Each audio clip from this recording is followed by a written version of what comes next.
Okay, guys, well, here we go. Chapter 1, Humble Beginnings from the Bottom. And I will just tell you that this chapter was challenging for me. When I started writing this several months ago, reflecting back and sitting still and going back and reminiscing. And, guys, I have to tell you, how you perceive things is so important because, the way I perceived me growing up, I had a great childhood. I was raised in a small rural area. My parents, they married right out of high school. That's what you do. You get a job, you marry out of high school. And my grandpa gave them a piece of land and they put a mobile home, a trailer on that land. And by the time my mom was 20, she had 2 children. My dad had a good job. He worked at the paper mill. He retired there after 45 years. So he had a job at the paper mill and, they were doing life, right? My mom stayed home and raised us. Everything was great. We lived for the income tax check refund to come in, and then we would go to the beach. So it was great. We were very involved in church. Life was good. Long story short, that changed. When my parents divorced, I was 12 years old, and our life changed dramatically. I don't want to over embellish. There was never any abuse. There was never neglect, nothing like that. But financially, it changed tremendously. So if you can imagine being upper middle class, living in a single wide trailer. Once my dad left, my mom had never worked outside the home. She had a high school diploma.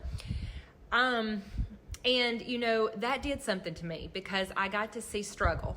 I mean, hard times. I'll never forget, we went to school one day, and then when we came home, she met us and said, "Hey, your dad has moved out." And my dad is awesome.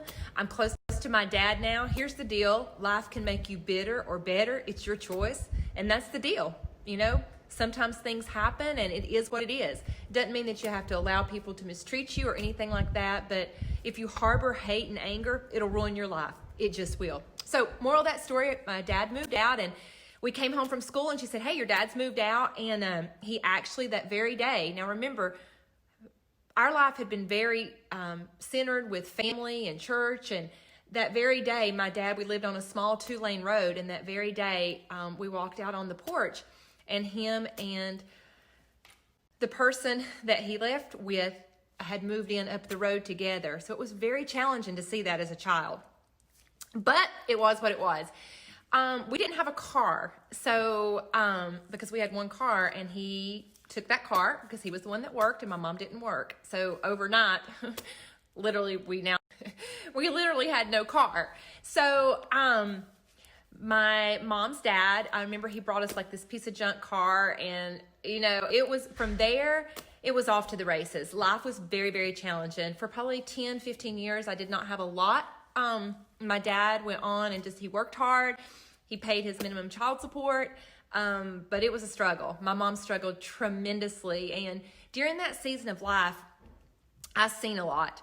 I'll never forget when the pipes, during the winter time when it would snow, I remember my mom, she would take an extension cord and she would crawl up under that 700 square foot trailer with a hair dryer to unfreeze the pipes because the pipes would freeze. I'll never forget, going to work at 15 years old because there was no money, and I was involved in everything, sports and cheered. And here's the deal, guys. I've never thought I grew up poor. Poor is a mindset. Poor is just a state of mind. I never grew up poor. If you can have pride and not have money. We didn't have money, but we wasn't poor. No money is just a situation. It's a situation that you can get out of if you choose to get out of it. And it's a choice. And you can say that when you don't come from money. I wasn't poor. We had a beautiful piece of property. It was an acre. We worked hard. My mom kept it immaculate. See, you have to have pride in the little things to ever appreciate. I really believe that. So growing up with no money, it was irrelevant. Perception is everything. If you think your life is bad, if you think it's the end of the world, it is. But if you go, this is just a state I'm in. This is just simply a season. And I will tell you that watching my mom struggle, starting to work at 15 so that I had things for cheering and sports and all that. I'll never forget me and my aunt we went in together. I think I was 16 years old, and the mobile home that we lived in, the floor. I mean, and here's the thing. It wasn't traumatic at the time. It was life. Life is tough. There's going to be good days. There's going to be bad days. It's an accumulation. That's just the deal. So the more you embellish things and the more you get caught up in how hard things are, that's a mindset and it'll ruin your life. Bottom line, the floor had rotted out in the mobile home. And I remember that there would be mice coming in. I mean, that's just the deal. And me and my aunt, we went in together. I think I was 16 years old. School, doing great in school, made good grades, cheered, sports, worked. And me and my aunt put a new floor in the bathroom of that mobile home at 16 years old.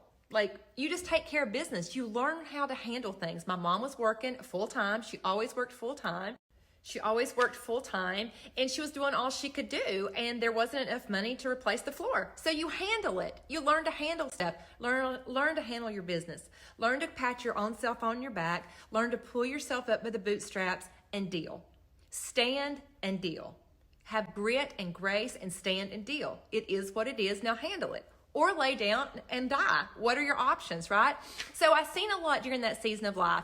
You know, my mom worked super hard. We were never on any type of public assistance. You know, I remember everything was a struggle. Lunch money was a struggle. We would go to the grocery store and literally she would spend like $25 for the week.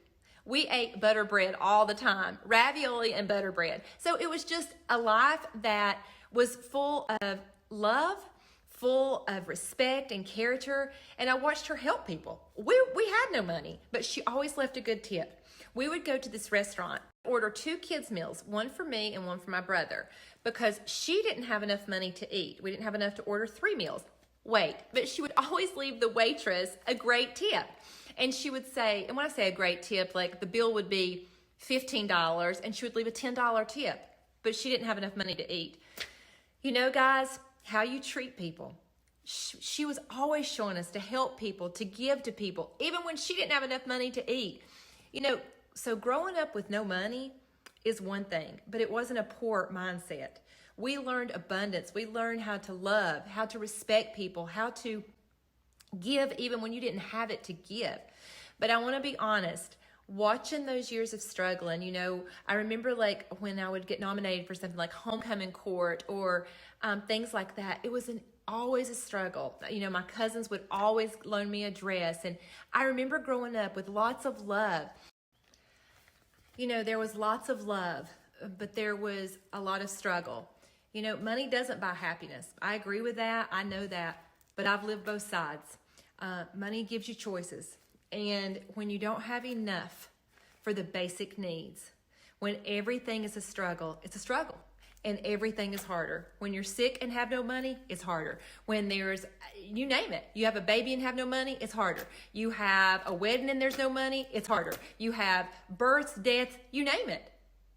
It's much more challenging when there's no resources there.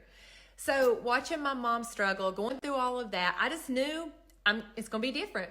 And you know, we laugh about it now, but it's something I share frequently because I did well in school. And, but my mom, I remember I received an allied health scholarship, and I remember her saying, and we laugh about it now, but she was like, oh my gosh, you don't need to go to college. She said, when people go to college, they go and they get on drugs. And why do I share that? You know, you can blame people for where you are your entire life.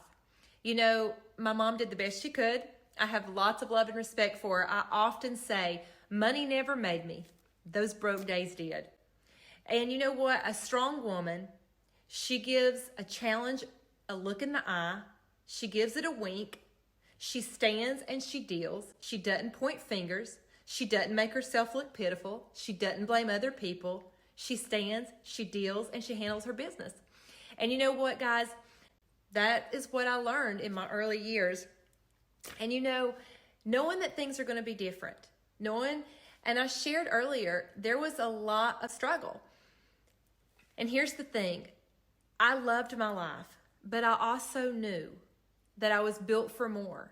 And it didn't matter.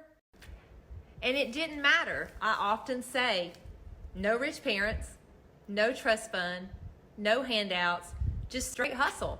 And that's where I started. And where you start, I'm thankful for where I started. Another thing that will make or break you, I never heard my mom talk about the struggle. It's important, friends. When someone's still talking 40 years later about a divorce, move on. Move on. Put boundaries in place? Absolutely, but move on. I could still be talking about nobody helped me and la la. Here's the deal.